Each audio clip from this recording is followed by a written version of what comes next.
Ассаламу алейкум. Добрый вечер. Витаю вас всех, друзья. Сегодня 30 января 2024 года, 20 часов 2 минуты по центральноевропейскому времени. У нас сегодня 12-й стрим на русском языке, платформа открытого диалога информационно-аналитического центра Президиума правительства Чеченской Республики Ичкерия. И сегодняшняя тема продолжение нашей предыдущей субботней темы на чеченском языке. Друзья, я вас всех приветствую. Шавега Машвовель. Аяд, тебе слово. Валикум салам. Давайте начнем. Собирается. Это платформа открытого диалога. Мы здесь готовы открыто разговаривать со всеми теми, кто, так скажем, вменяемо в этом вопросе. В прошлый раз мы говорили, что происходило, что это было, что это за страна. Это Российская Федерация, Россия. Мы знаем, что эта страна была создана фактически незаконно с точки зрения международного права. Там Советский Союз развалили, хотя я говорил, что развалили это хорошо.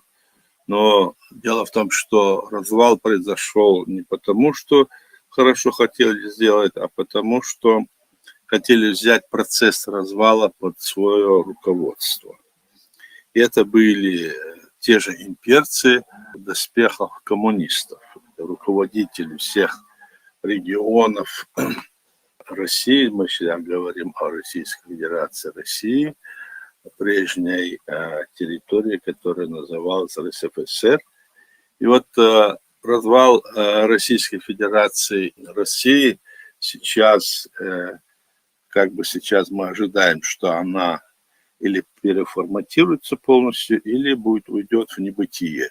С учетом прав народов, которые проживают на территории этого государства, с учетом прав и свобод личности, тогда можно говорить о том, что какие-то там происходят изменения. Но в это тоже трудно поверить, и многие ожидают, что ее развалят, и сейчас так называемые либеральные демократы, которые есть на Западе, всячески пытаются нам подсунуть вопрос о том, что они самые такие хорошие и правильные, и мы все исправим, Путин плохой, а мы, мол, хорошие. В это верить нельзя. Мы знаем, что они каждый раз могут перекрасить как угодно, какую угодную там личину, и снова сесть, как говорится, во главе и гнобить людей. Поэтому речь идет о том, что если будет изменяться сама территория или изменяться власть, то это должно быть, власть должна быть избираться народом. И избираться она должна, какие-то определенные времена, как на Западе. То есть, и главный момент там в том, что свобода была от личности. Личность не должна быть преследована по политическим мотивам. Посмотрите, сколько сегодня в России в тюрьмах сидят люди по политическим обвинениям. На Западе политических обвинений нет людей. Здесь этого нет. Это главный вопрос. Свобода личности дает возможность создать условия для конкуренции, здоровой конкурент, который в конечном итоге приходит к развитию. И возможно, что в будущие 50 лет мы вообще окажемся в каком-то новом мире. Поэтому что произойдет через некоторое время, мы не знаем. И это связано с тем, что вот так вот стремительно развивается вот эта западная демократия, которая, как говорится, жизнится на основе свободы личности. Здесь есть тот момент, что именно вот эта демократия гарантирует проигравшей стороне безопасность. Вот проиграла сторона в борьбе. А вот в диктаторских режимах тот, кто боролся против того, кто шел к власти, те остальные могут все быть под подозрением, могут быть брошены в тюрьмы и всякое остальное. Как это было в прежние древние времена, так скажем. Теперь мы говорим еще о том, что что же такое, как быть в этой ситуации. Ну, это просто, так скажем, если так говорить. Вот низы и должны инициировать эту ситуацию. А пока не видится, вот мне, например, не видится, что какие-то люди или низы, скажем, России, чтобы эту проблему поднимали и были сильно недовольны.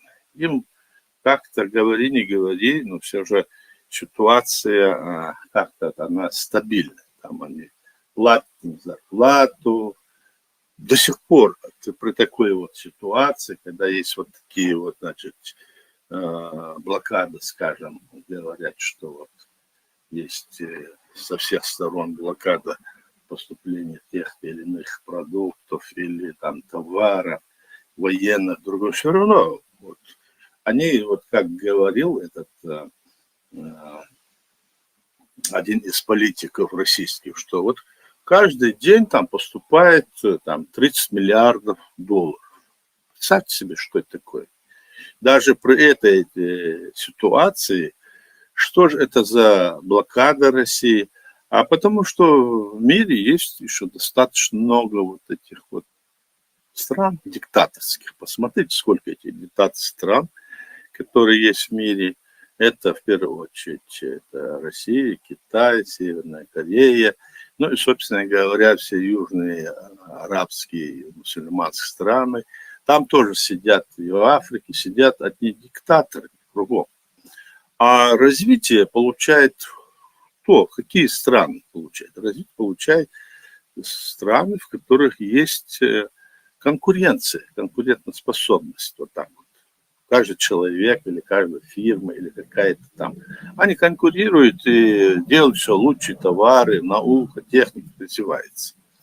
Вот этот момент очень важный для того, чтобы страна развивалась. Ведь вот мы, когда развалили этот Советский Союз, который был прежде, наша страна и наш народ принял декларацию, в которой было сказано, что мы, это был референдум нашего народа, традиционно для нашего народа, в котором было сказано, что мы создаем свое суверенное, независимое, демократическое правовое государство.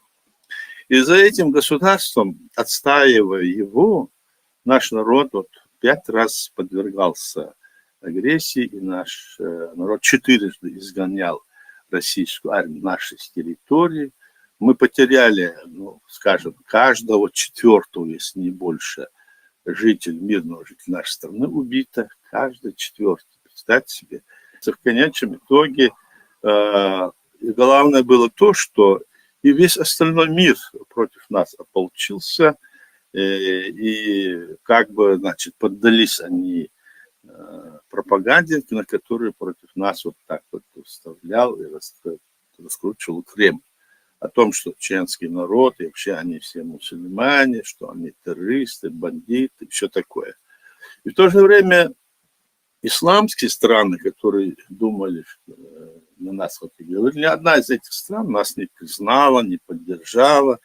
Просто народы там этих стран, и как и других народов Европы, все пытались нам как-то помочь, люди, а никто вот из государств не помогает. Вот такая ситуация складывалась, и наша страна в конечном итоге вот была оккупирована, и марионетки, люди, которые пришли на сторону Кремля, были насажены во власть. Теперь наше вот правительство, наши люди от власти ушли подполье. У нас по закону сказано, что если территория наша оккупирована, то власть, которая была, она остается, и эта власть должна в будущем избрать новую власть, когда освободится наша территория.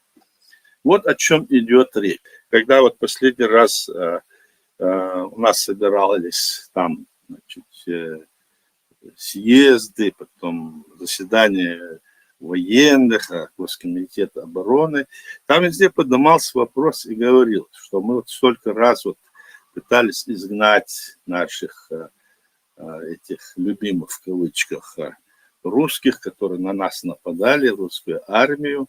И сколько бы ни делали, если мы не сможем, допустим, на Западе или в других странах, чтобы нас поддержали, снова нас будут там убивать. И планы, которые были у Кремля, мы хорошо знали. Они заключались в том, что Россия предполагает в целом это у них и было записано. Сколько можно, как можно больше убить наших людей, наш народ, и потом расселить ее вдоль, скажем, до Дальнего Востока, а туда заселить русскоязычное население язычное, и тогда проблема на Северном Кавказе больше никогда не будет, и эта территория, Северный Кавказ, навечно крепко останется, скажем, русским. Так стоит вопрос и стоял всегда. Об этом мы знаем. Поэтому в этой ситуации получилось так, что мне вот было поручено, потом было решено это решением парламента, президента, документы это есть, чтобы эту работу организовать на Западе. Когда я выехал сюда на Запад, то обнаружил, что люди, которые выехали сюда, наши, практически процентов под 90, и все их действия были в пользу Кремля. И что это было? Получилось так, что эти люди оказались здесь на Западе, и это были вроде бы наши люди, и все документы, которые они принимали, начиная от 99-го года, скажем, или 2000 года, 1-го, 2-го, 3-го, 4-го, там, 7-го, все документы, которые они принимали, означали то же самое, что и говорил и Кремль. В пользу Кремля принимались решения. Это была вот компания Сарляпов-Закаевская, о которой я говорю. Это были сейчас, потом появились здесь разного рода другие люди, общественники, тоже себя претендующие на власть. Они пытаются создать какую-то власть и называют ее властью нашей страны, Чеченской Республики.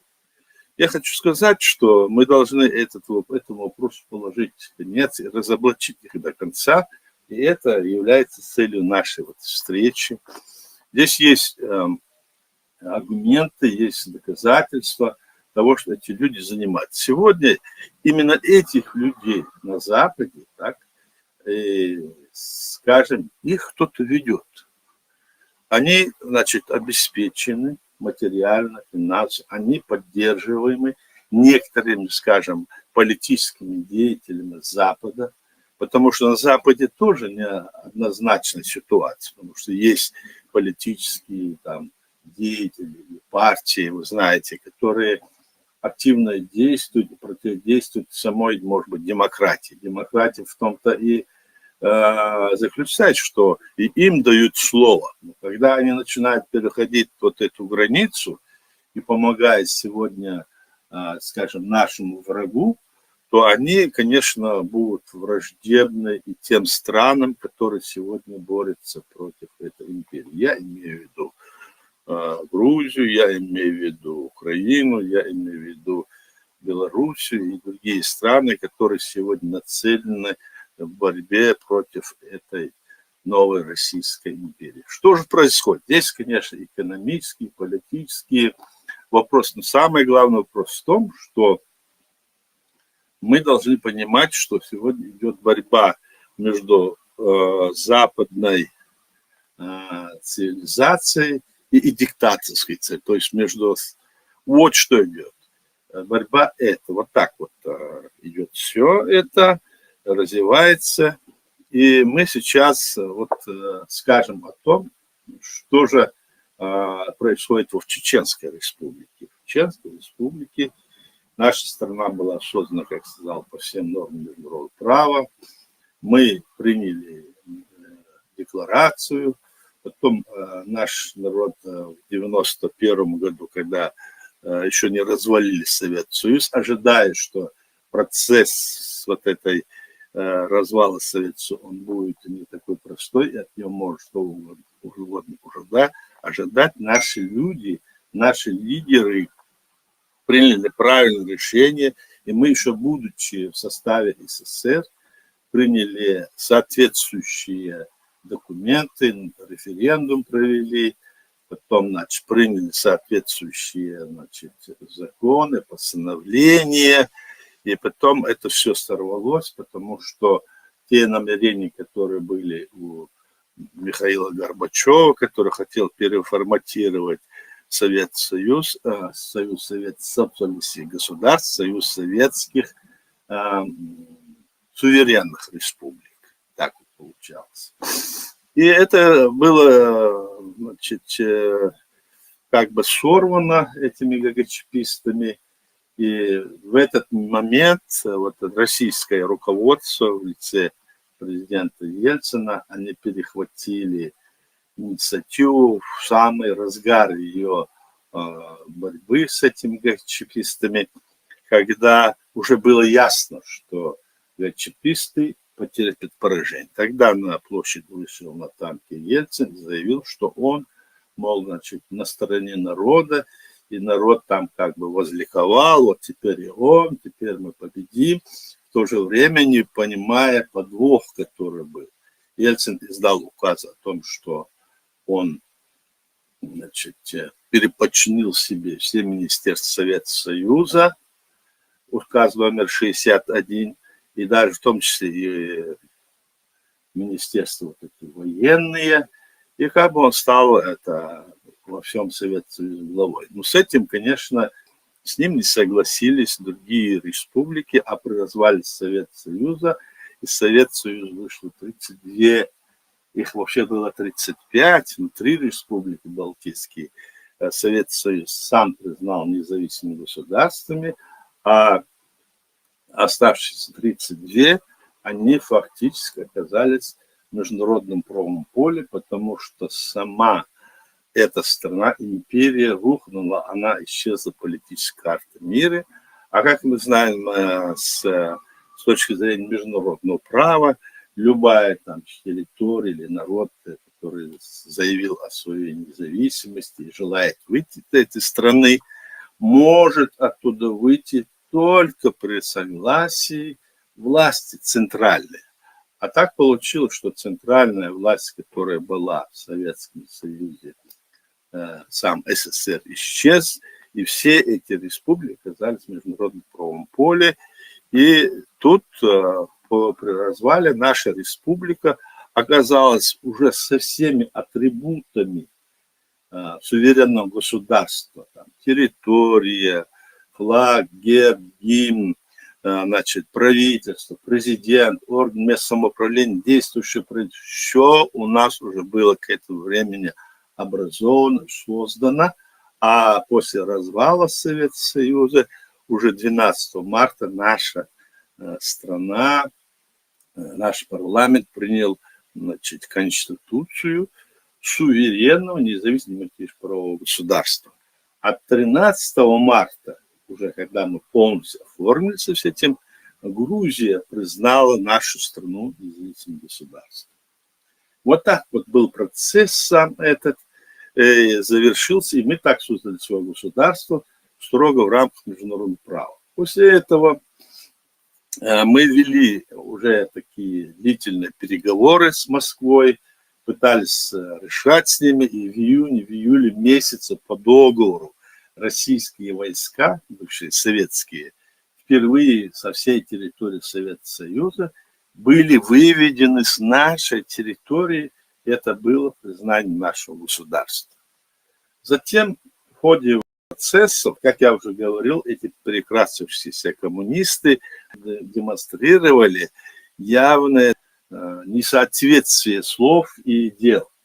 Они не позволили, скажем, другим республикам, которые были в составе РСФСР, но потом, как стали Российской Федерацией России, не позволили этим народам при выходе из Советского Союза, чтобы они провели свои выборы, чтобы они провели референдум и чтобы они определили путь, который необходим или который они считали правильным. Международное право предполагает, что может, выйдя из любой страны, можно создать свое государство, войти в состав другого государства или создать конфедерацию. Так вот, улучшив момент, как будто они создают конфедерацию, они с бывшими руководителями, оставшимися во главе еще со времен РСФСР, СССР, и потом, когда они вышли как независимое государство, им не дали ничего сделать, и эти бывшие коммунисты подписали с Ельциным так называемый федеративный договор,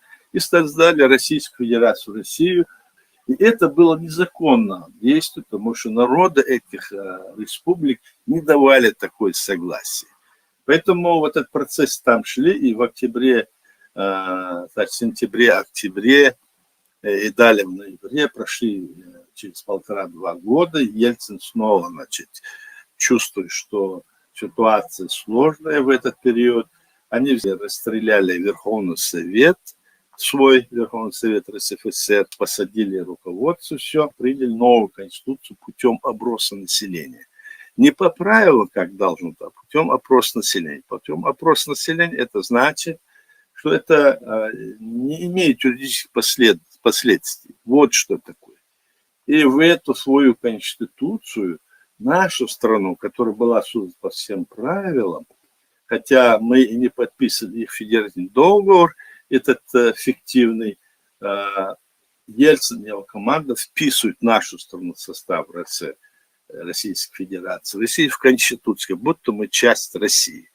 Это было 12 декабря 1993 года. Тогда наша страна, значит, изменила название своего государства Чеченская Республика Ичкерия 16 января 1994 года.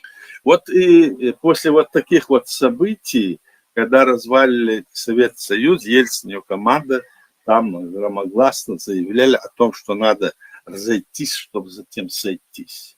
То есть, и планы их были восстановить территорию бывшего Советского Союза под началом нынешней Российской Федерации России.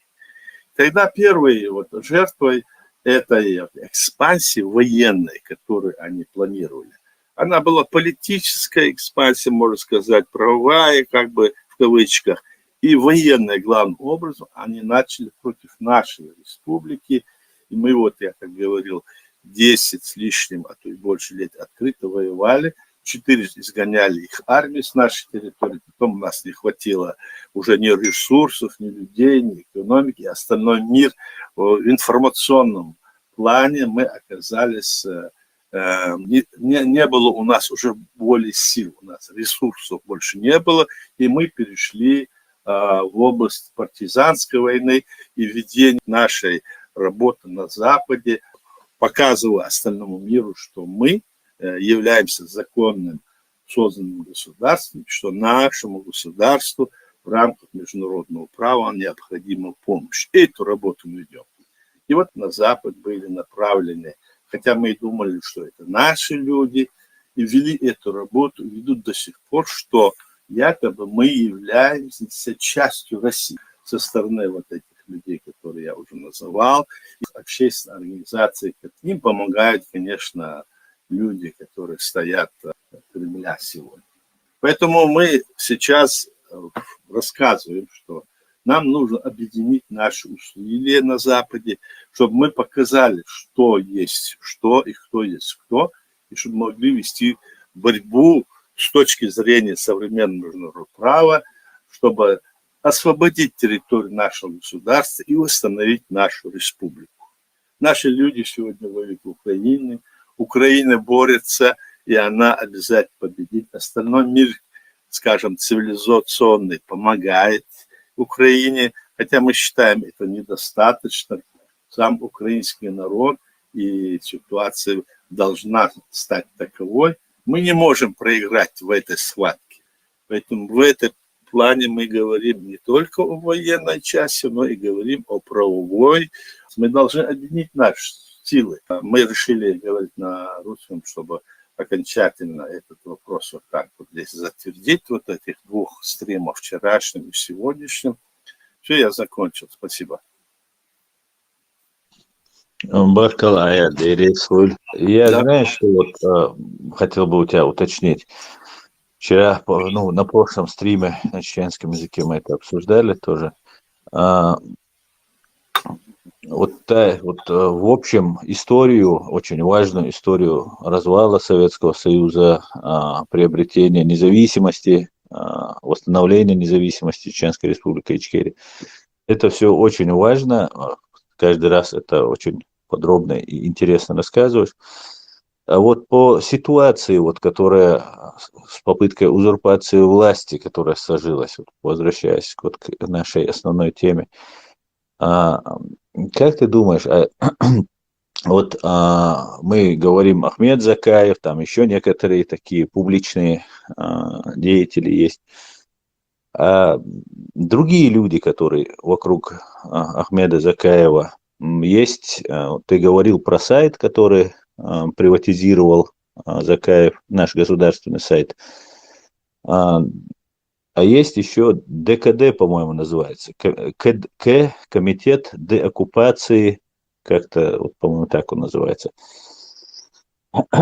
Вот туда входят, я недавно общался с человеком, который сказал, что туда входят очень уважаемые люди, что Ахмед Закаев как бы контролируем, что все нормально.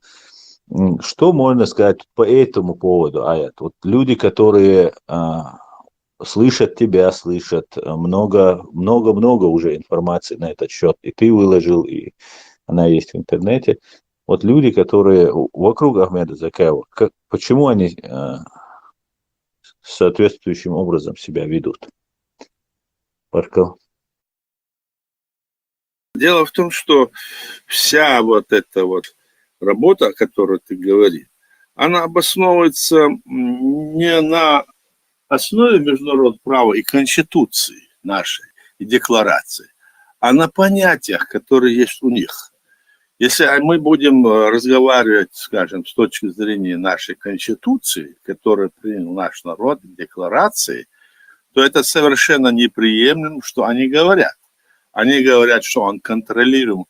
Контролируем он в том, что говорит, наше государство есть часть России. Тогда поднимите вот эти решения, которые они принимали. События этой недели. Беспрецедентные дипломатические успехи президента России Бориса Ельцина по урегулированию в Чечне. Несмотря на то, что столкновения между федеральными военнослужащими и чеченскими сепаратистами продолжаются, даже соперники президента Ельцина в предвыборной гонке не могут его упрекнуть в слабости и пораженчестве. По словам министра по делам национальности Вячеслава Михайлова, стилистика имела принципиальное значение. Принципиальнейший вопрос, потому что, конечно, в этом документе, если написать было бы Ичкерия, то фактически признавать существование республики, которая не существует. Написано Чеченской республики, а Чеченская республика по Конституции входит в состав Российской Федерации. Переговоры завершились. В Швейцарии в 2001 году, потом в Лихтенштейне, Копенгагене в конце 2002 года. Или поднимите концепцию, которую они приняли, обусловленный из которого говорит, что наша часть России. В чем же он контролируем? Контролируем он только в том, что они стоят на основе вот той конституции, которую приняла, значит, незаконно Россия в 1993 году. Более того, скажу, что тогда и за эти дела Конституционный суд России принял решение об отстранении президента Ельцина от власти. Но и тогда был и совершен государственный переворот тоже тогда. То есть мы имеем дело с бандитами, которые захватили власть, и эти люди, которые вот говорят, что вот он контролируем, в чем он контролируем? Ну давайте вот мы можем даже выставить здесь документы, которые они сами принимали.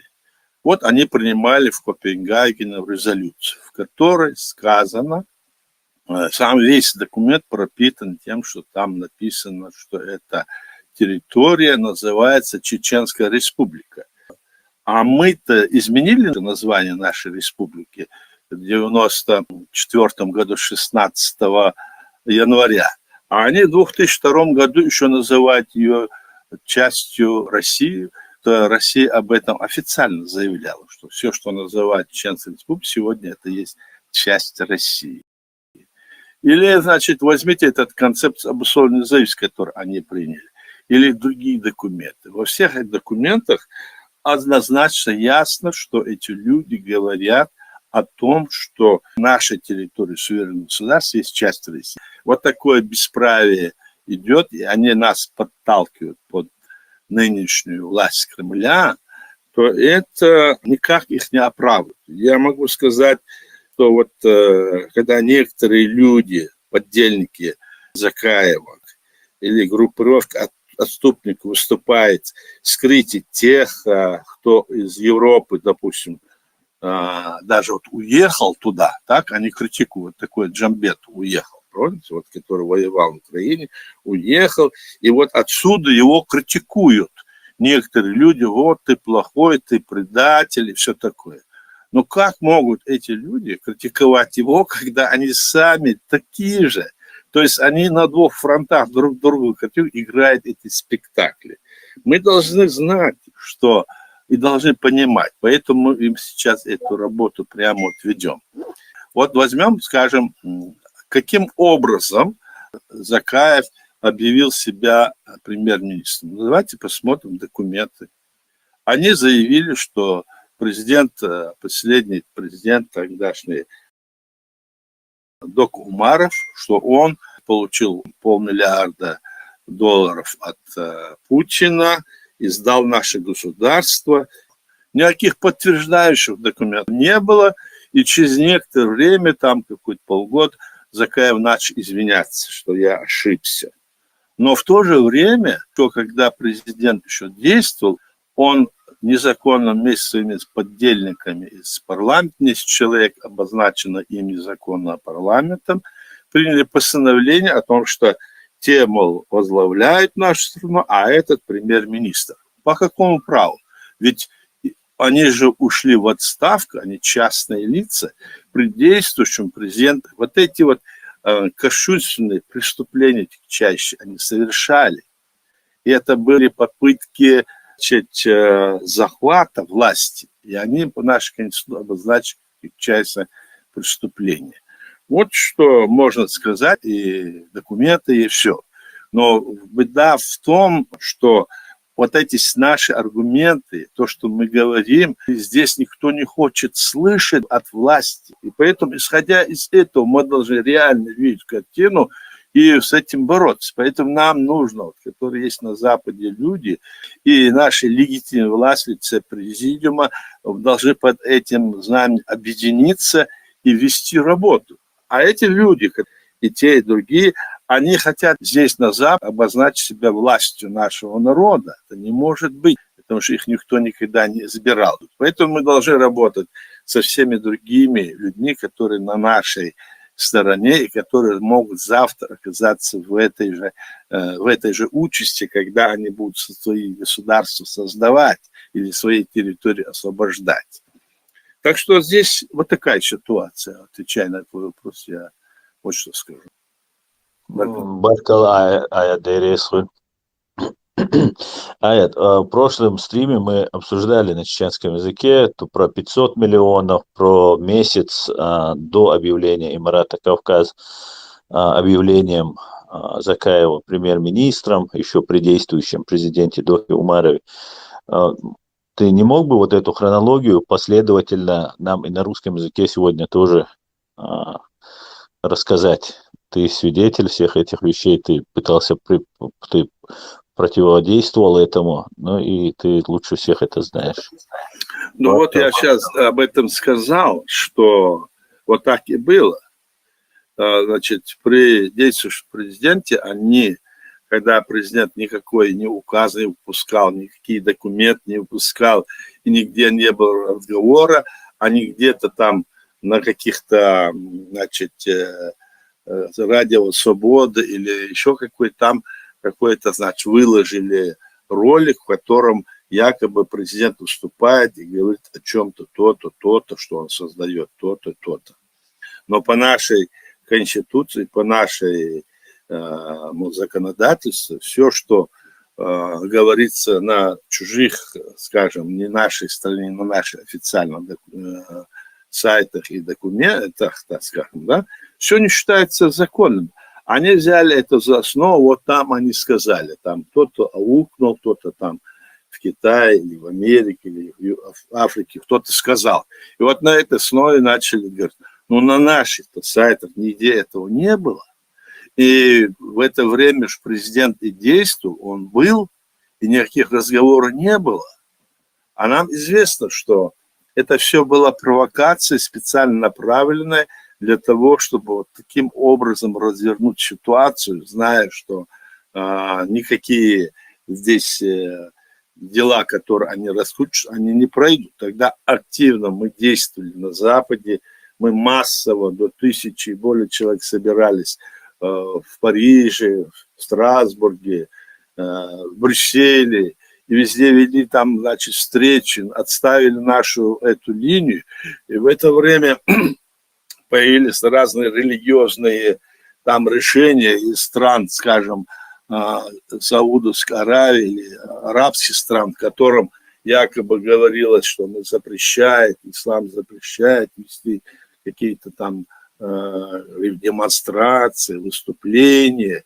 Это как бы ударило по людям. Потом начали там в Чечне, все, кто там выступает здесь или действует, начали их родственников там преследовать, знаете, так? И это была вся работа, была организована Кремлем. Она такую работу вела, эта империя вела и в прошлые века. Нам это же известно.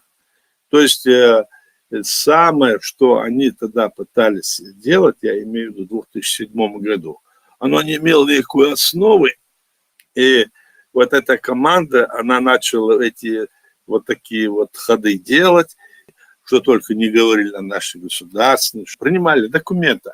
И мы не можем под это поддаваться. Получится так, что в итоге к чему это приводит, все хочу сказать, что та борьба, которая велась с нашим народом, и та борьба политически правовая о создании нашего государства, в этом фактически обвиняет наш народ, в целом весь народ, о том, что мы незаконно это делаем, в то время как мы это делали строго по закону, по международному праву, как это полагается. Поэтому на это пойти мы не можем дать согласие, что это преступная Россия, ее власть, что она была права в том, что она убивала наш народ столько. И сегодня вот так преследует нас по всему миру. Вот я могу к этому добавить из того, что сказал. Здесь добавлять больше нечего, собственно говоря. Вот такая ситуация.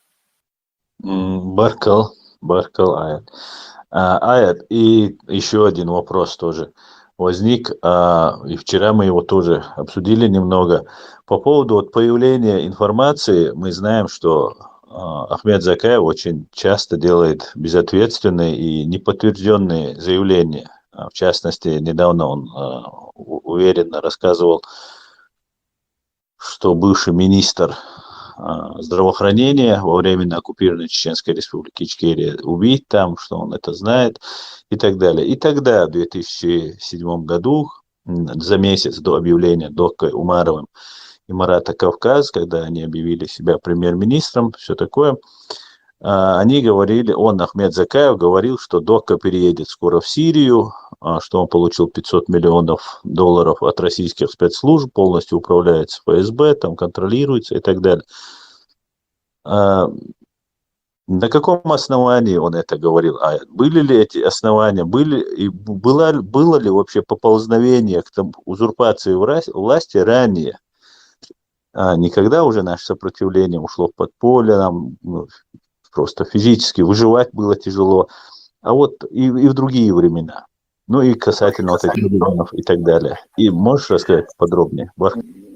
Надо сказать главный момент. Дело в том, что сайт государственный Чечен-пресс им заведовал и вел его Закаев, еще будучи в Чечне и потом на Западе.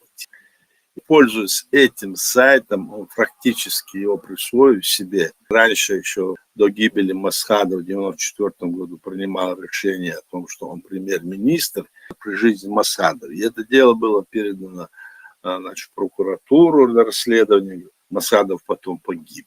После этого оно как бы осталось.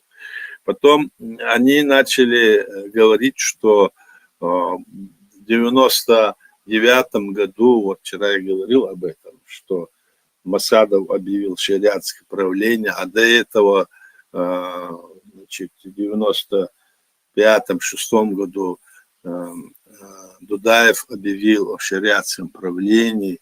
Я вчера это подробно говорил. Не было того, что они говорили во времена Дудаева, тогда был принят только тот вариант о том, что вот, значит, устав как бы военнослужащего принимался во всех армиях, это что может он делать, потому что предательство появилось, чтобы их наказывать, был такой устав принят в соответствии с нашими адатами и религией, в то время, военное время. Но это было только такое временное во время периода войны, но это не было никаких указов, никаких этих действий в этом отношении при Дудаеве не было. Затем, когда Масхадова, собственно говоря, столкнули в эту пропасть, толкали его именно эти люди. И этот Закаев тоже толкал. Мне и еще другим людям, еще тогда, когда шариат справедливия он объявил. Масхадов открыто говорил, что его к этому сталкивают эти люди. Мне говорил и говорил еще этому председателю Конституционного суда Диндию Умару. Но потом мы обговорили все это, и он согласился, что необходимо этот указ его отменить. Парламент отменил этот указ. И если бы даже не отменил этот указ, то, что противоречит нашей Конституции, не имеет юридическую силу. Этот указ был отменен, и они его выдают, как будто он существует до сих пор. Вот. Это вот все, это идет, это связано не с религией, это связано с тем, чтобы обозначить нас какими-то фанатиками, что у нас там не государство, а какой-то анклав религиозный, все такое. Нет, это не так. Они пытаются вот эту вот ситуацию создать, и это тоже на пользу России, понимаете, Кремлю, который. Потом они говорили, что в 2002 году Масадов, они, значит, в горах собрались и решение приняли о том, что изменить Конституцию, что первая статья будет, значит, принимается, и в соответствии все решения будут потом приниматься в соответствии с Кораном и Сунной. Разговоры об этом шли, но нигде не было, значит, ни указа президента Масада по этому поводу, не было, значит, решений. И если бы даже было бы это, да, если бы даже это было бы, оно тоже не имело бы юридической силы в связи с тем, что в нашей Конституции сказано, что все, что противоречит нашей Конституции, все не имеет юридической силы с момента его, значит, принятия, что это есть тягчайшее преступление. Но несмотря на это, обладая этой информационной нашей, скажем, сайтом, прессой, Закаев и его окружение, которые прибыли сюда на Запад, эту работу ведут, и им в этом вопросе, конечно, помогают люди, которые хотят, чтобы наша страна исчезла не только, была она оккупирована, но чтобы юридически и правовой стороны мы не боролись за деоккупацию нашей страны. Потом они дальше, вот в 2002 год, они начали говорить, что вот тогда был Комитет государственной безопасности Меджлис Шура, так они говорили. И потом они называют, что Комитет государственной Меджлис Шура – это высший государственный орган, они говорят.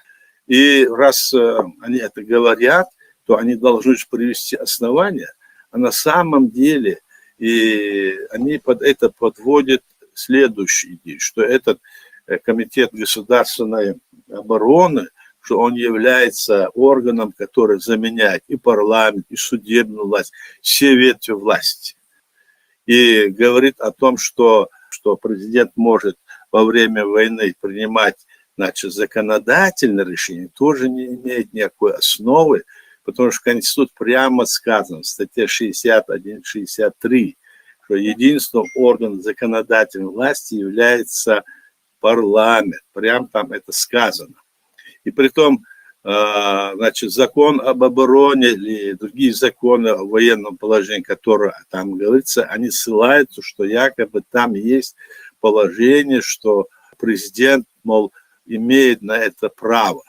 Но нет этого. Президент становится главой, значит, обороны нашей страны, и он имеет право использовать все ресурсы, материальные, людские, все, что есть, для обороны нашей страны. Ему запрещено два момента при обороне президенту.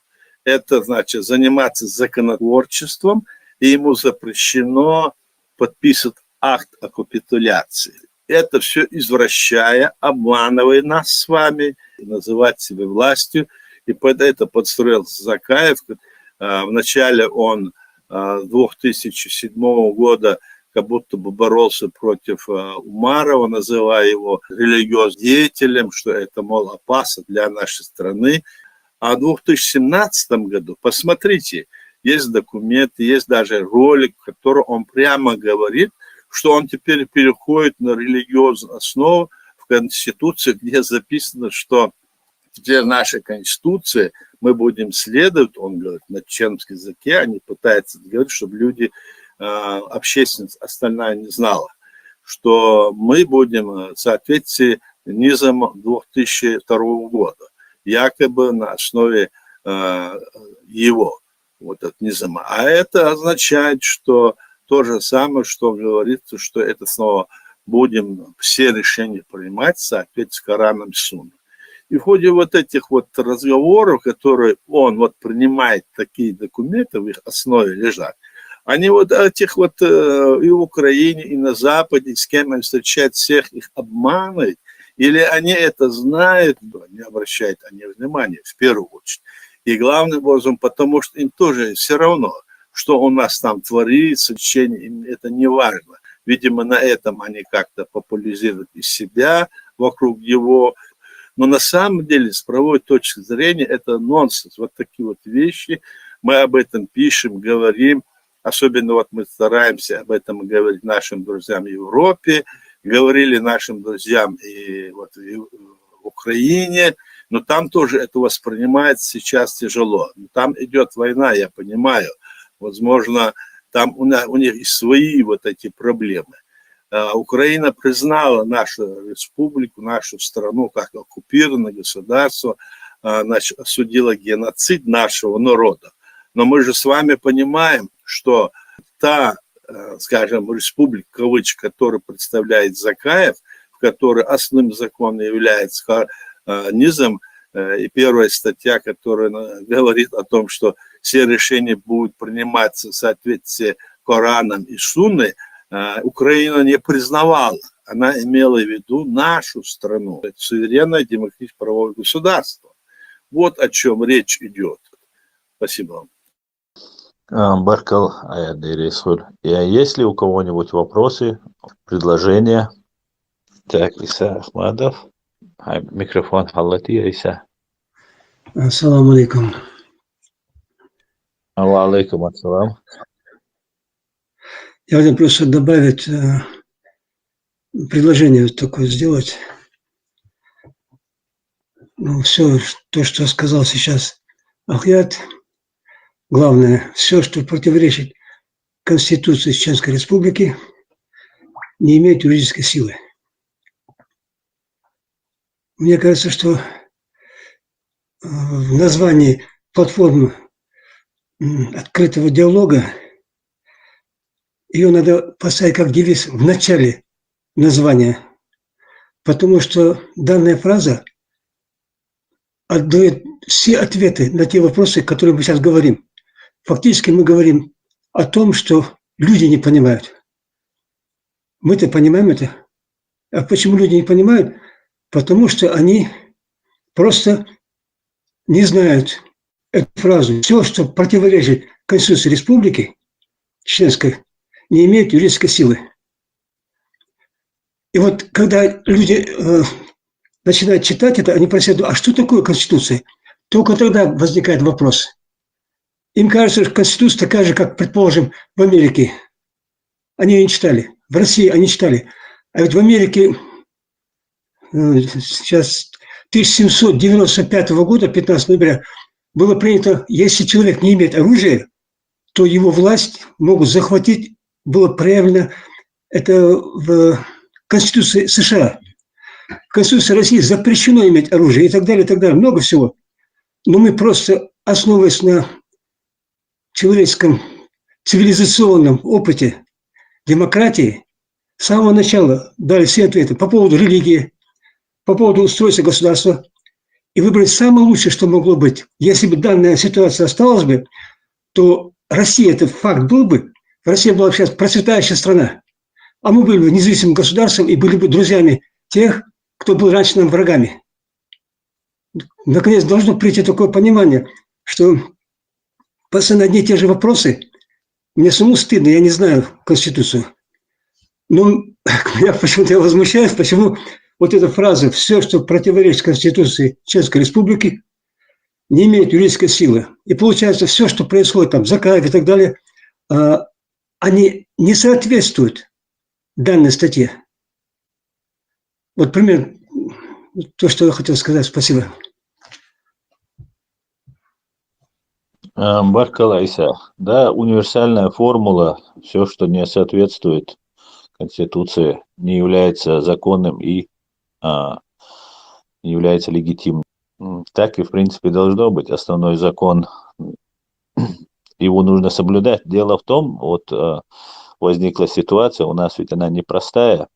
Дело в том, что президенты погибали, Россия проводила манипуляции с разными там референдумами, и люди, по большей части, да и мы сами, если честно, объявление Имарат Кавказ, там принятие вот этой Шуры 2002 года, некоторые люди, которые наблюдали за этим, понимали, насколько слаба, наверное, наша Конституция, или как мы к ней относимся несоответствующим образом. В Америке, как ты правильно заметил, уже больше 250 лет по Конституции, и они ее чтят, она у них, я не знаю, самый основной, главный документ, как и положено в любом правовом государстве. А у нас не выработалась с советских времен вот эта культура, правовая культура, такая свободная культура. Мы, чеченцы, привыкли жить, вернее, не то, что привыкли, мы подстроились под это в оккупации и жить в своем параллельном государстве, как имея государство в государстве. А потом, когда нам нужно было строить уже свое государство, а когда живем мы в параллельном государстве, и если оно еще враждебно нам, крайне враждебно, то грех не украсть у него чего-то, не навредить ему как-то, этому государству. И, соответственно, вырабатывается психология человека, который, не беспокоится о государстве, о своем государственном образовании, в котором он находится. Его оно, признает оно или нет, неважно. И нам нужно воспитывать вот эту правовую культуру, уважение к Конституции, уважение к закону, уважение к правилам, нормам. Будем надеяться, что то, что здесь у нас в Европе находится много людей с развитием интернета, это поможет нашему народу больше вот эту свою культуру правовую закрепить, укрепить.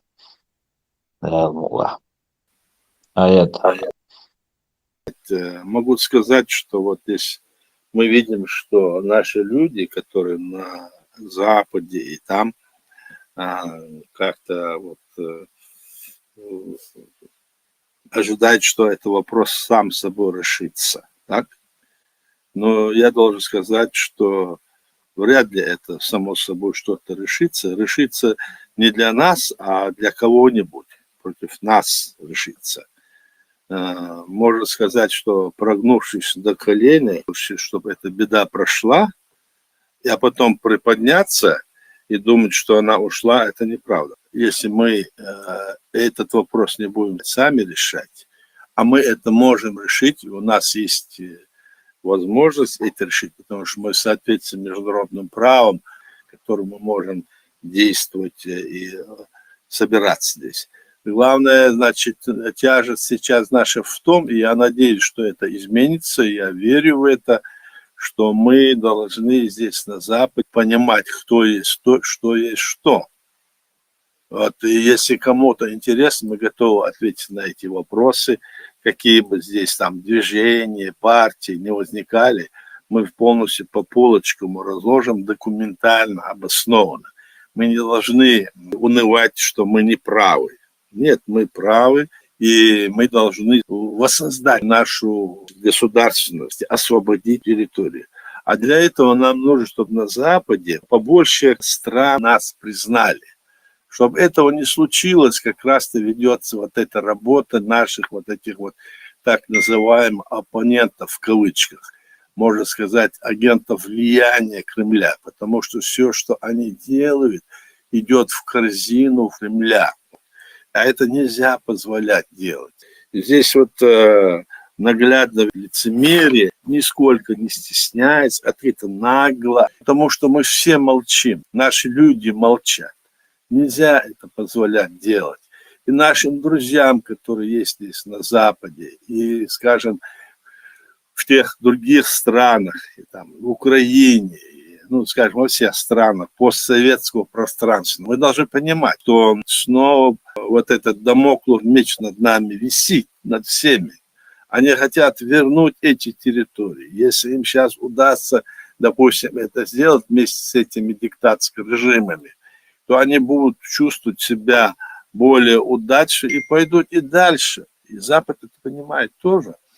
Так что в этом вопросе мы должны активизироваться и не сидеть как бы в тени. Кто будет вместо нас наш вопрос решать? Почему Украина так поддерживает? Потому что их борьба, их победа – это часть, главная часть нашей победы. Потому что дальше мы должны быть с ними. В Украине очень тяжело. Представьте себе, идет война, бьют, убивают их. Но как и у нас, чтобы от вас была польза. Это наша общая задача.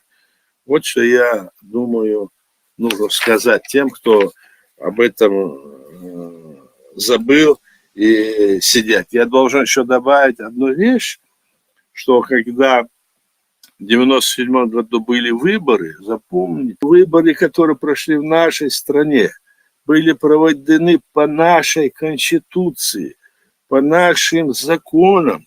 И эти выборы были признаны миссией ОБСЕ.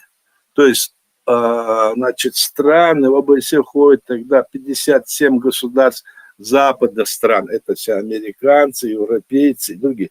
57 государств подтвердили то, что мы провели законно выборы и власть. Захватив нашу территорию, наши враги подключили свои, конечно, ресурсы, своих людей и агентов влияния не только своих, но и из числа нашего народа. Давайте им дадим, как говорится, отповедь всем, кто пытается вот так вот захватить и сесть на голову нашего народа под крышей Кремля. Мы не входили в эту Россию никогда, которая вот создана. Мы были частью Советского Союза. Мы из Советского Союза вышли. Мы не имеем отношения к Российской Федерации России. Это фактически захватили наши территории, как они захватили в Грузии части территории, как они захватили в Украине, Крым, там восточные территории. То есть эти территории должны быть освобождены в первую очередь. Вот так должен стоять вопрос, и мы должны в этом вопросе объединиться здесь на Западе. Мы должны собираться, конференции, шествия.